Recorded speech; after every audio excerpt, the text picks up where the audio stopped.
Mahigpit na ipinagbabawal ang pagkakaroon ng tattoo sa mga police applicant habang kailangan namang ipabura ng mga kasalukuyang pulis ang kanilang mga visible o nakikitang tattoo. Ito ang sinabi ng PNP o Philippine National Police Public Information Office Chief Police Colonel Jean Fajardo na batay sa ilalim ng Memorandum Circular 2024-023 na inaprubahan nitong March 19, 2024.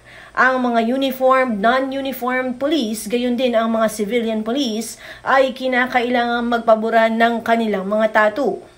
Ayon kay Fajardo, kailangan din mag-submit ng affidavit ng mga police para ideklara ang dami ng kanilang tattoo na hindi nakikita at kailangan hindi ito dagdagan sa anumang parte ng kanilang katawan. Hindi naman sakop ng kautusan ang mga aesthetic tattoos at kabilang ang mga pinapatanggal na tattoo na tinatawag na extremist, ethnically or religiously discriminatory, offensive, indecent at sexist tattoos.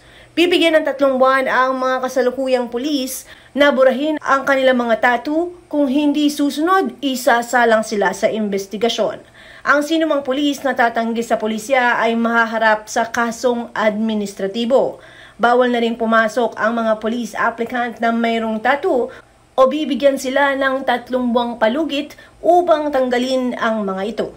Siguro po sa iba ay yun ang iisipin, makakaapekto po ba ang isang pulis na sangkatutak po ang kanyang tattoo sa katawan? Remember po, pag kami po ay pumasok sa serbisyo, meron po kaming oath of office. Nakalagay po doon, dapat ay i-maintain namin yung isang reputation that speaks well of the organization. Remember, nung pumasok ka sa PNP, expected na sumunod ka po sa policy at rules ng regulation ng isang organization po. If you cannot follow regulation, then maluwag po ang pinto ng PNP para po kayo ay mag-resign. Hindi naman po pilitan ang mag-stay po sa isang organization na being governed based rules and regulations.